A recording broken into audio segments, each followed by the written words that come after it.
guys, I am Vitold and the day of a clash of Italians has come. Aprilia versus Ducati, two chess masters, two coffees and two crybabies.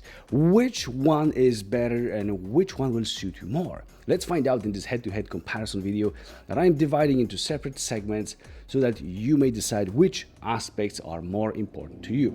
I've ridden all mid-size adventure motorcycles and believe this is the most fair way of presenting them against each other now.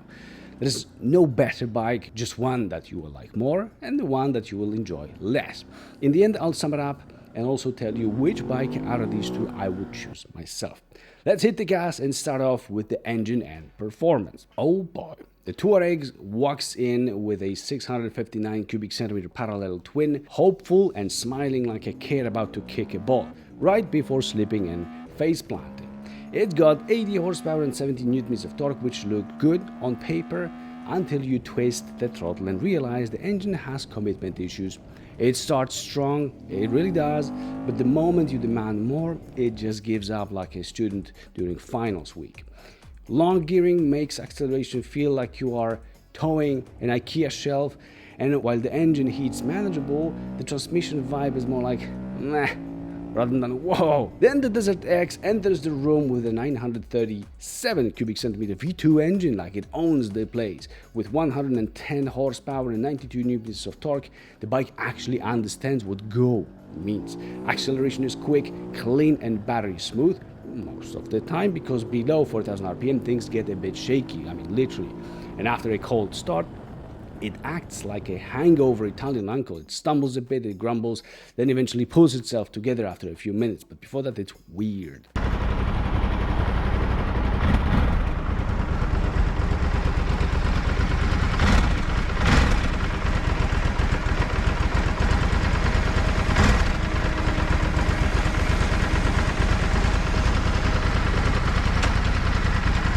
Then the ride-by-wire throttle is so numb, it might have just come from the dentist, and the quick shifter is not living its best life either in Ducati. Oh, and it cooks your legs for lunch. But hey, at least it feels fast while doing it. Winner, Ducati DesertX. It's got issues, but the Tuareg is just not putting up a fight here against it. Number 2, handling. If there is a masterclass in flickability, the Tuareg is the professor. It handles like it's on rails. Low speeds, balanced. High speeds, laser guided. Cornering at 100 kilometers per hour feels like cheating. Flick it, lean it, brake mid-corner. It just says, sure thing, boss. And makes you feel like Valentino Rossi's cousin. It's truly, truly awesome. The DesertX, it's no slouch. Neutral and obedient at most speeds and definitely composed. But low speed maneuvering is a bit uncertain. Like it's second guessing your commands. In the city, it feels a tad awkward. At higher speeds, it finds its groove, but it lacks the Tuareg's agility and instant response. Direction changes take time, and you will feel it. Winner, Tuareg. Nothing in this class handles better, period. Suspension. The Tuareg brags about its 24 centimeters of suspension travel and lofty ground clearance, also of 24 centimeters. But once you hit a serious pothole, it throws you a reminder, I'm still Italian. Smooth roads are handled fine, but hit anything rougher and it's like riding a bull on Red Bull. The rear squats noticeably under acceleration and the front gets overwhelmed way too easily. The suspension is adjustable manually. DesertX, meanwhile, it floats along like it's got air suspension from a Rolls Royce. Even when the road disappears, it doesn't care. It stays calm, composed and cushy. It's got 23 centimeters of front wheel travel and 22 centimeters in the rear. Ground clearance is even larger than in Aprilia, being 25 centimeters here in Ducati. Its suspension is manually adjustable, but even in the stock setup, it feels much better than Aprilia's. The floaty feel might not be for everyone, but it's predictable and controlled in a way that Tuareg just isn't. Both bikes have 21-inch front rims and 18-inch ones in the rear, tubeless tires in both. Winner, Ducati DesertX. It is a suspension royalty. Now, seat and position comfort. Tuareg keeps things off-road focused with an 86 centimeter seat height. I can flat-foot it, but then, surprise, there's one nasty low point in the seat that makes you question your family planning. The seat's hard and narrow, but the high handlebar saves the day. It is comfortable standing on the pegs and there's no wrist strain. It's pretty usable in terms of ergonomics overall. DesertX lifts you up to 87.5 centimeters and immediately makes you feel like a giraffe in motorcycle boots. Flat footing? Sometimes yes, sometimes no. It depends on whether the moon is in the right place. I've got no idea how it works. The seat itself is actually comfy, but that tank is so wide it practically pushes your legs apart like a yoga coach. The handlebars are high but feel a bit too low, and the wrist pressure becomes a thing here. The foot pegs could be lower too. Winner? Tuareg. It's not perfect, but more functional and less annoying. Now the true winner in terms of sitting is the electric office chair that you see me on. It's the same as one of the luxury cars. All the electric adjustments are here, and that is fun, let me tell you that. Check them out at powerseats.eu. Wind protection. Neither of these bikes are wind whisperers. The Tuareg's windscreen is just there. It doesn't do much, but at least it doesn't send air buffeting your helmet like a washing machine. There's no turbulences, just plain old, let's call it neglect. There's no adjustment as well. DesertX, oh boy. The air smacks you like it owes you money. The windscreen is not adjustable, and at speed it is loud behind it. The bike smashes through the air like it's throwing punches. Aerodynamics clearly did not attend the design meeting at Ducati when designing the DesertX. Winner? Well, still Tuareg by default, but still nothing to brag about. 6. Brakes. Tuareg's brakes are like a polite conversation. You ask, they respond. Eventually. You've really got to squeeze the front hard to get results. It is all functional there, but not confidence inspiring. Rear brakes, decent though. DesertX has sharper bite up front and a good rear brake. ABS feels better tuned and more modern. Downside? It dives quite a bit under heavy braking with the front brake, so your teeth might meet your dashboard, but at least it will stop. Winner, DesertX, the better of the two imperfect systems are on board of this bike. Drivetrain.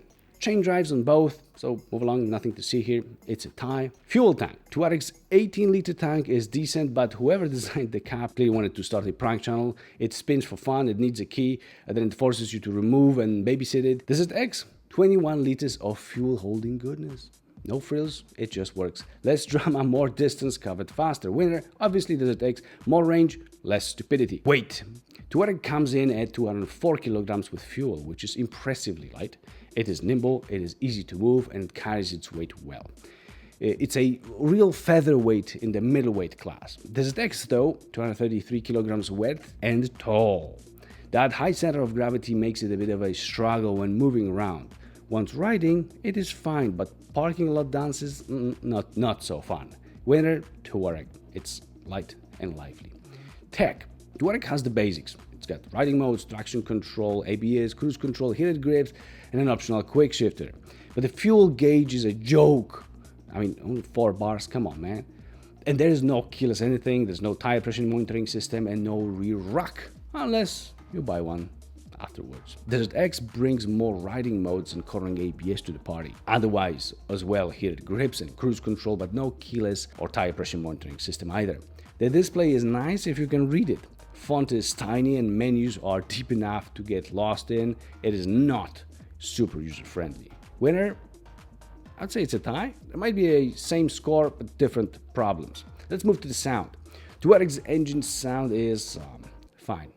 It makes noise. Nothing bad, nothing special.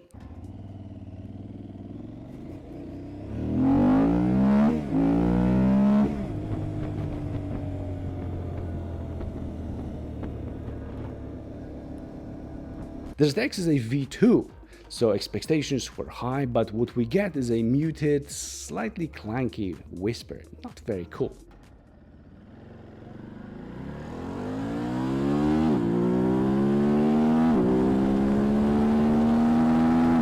Winner, I would say tie. Two kinds of disappointment. Design. Tuareg looks like it was built in a rush. There's this weird headlight, this I would call it an uninspired shape, and overall it's just there.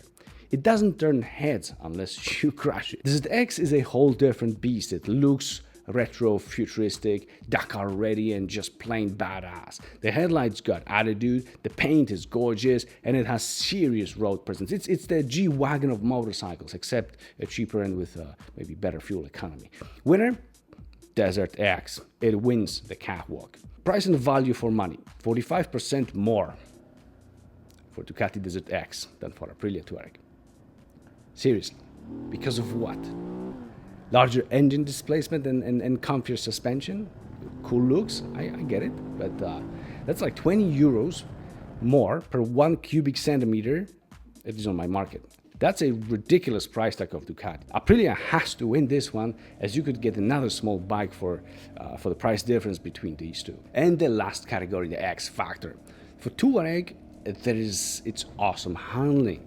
That's likely the coolest thing in this bike. For DesertX, it's mostly design and that super comfortable suspension, which I like very much. I feel that it's close here, and Tuareg can give you more satisfaction overall if you're somewhere where there are corners, but sometimes it's just not the case, and you just ride to work when the style, engine, and suspension matter more. This X isn't super exciting in any of those, but to me, I like the way it looks, and that would be like the main thing when talking about the X Factor in different conditions.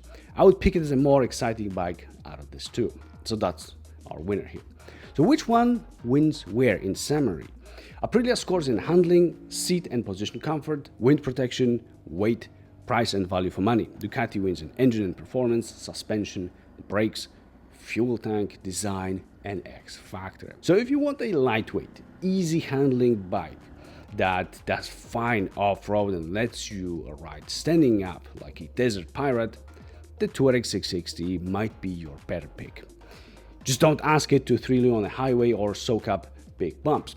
But if you want an adventure bike that looks killer, it rides fast, it floats over rough roads and doesn't completely suck in any one area, maybe except wind protection, then the Ducati DesertX is the clear overall winner. And if money wasn't the case, it would be my pick out of these two. There's more power, there's more capability, there's more sex appeal. Now tell me guys which one you would prefer or you already bought, choosing out of the segment. Subscribe for more brutally honest reviews, and see you in the next episode of Vitol's Motor Show.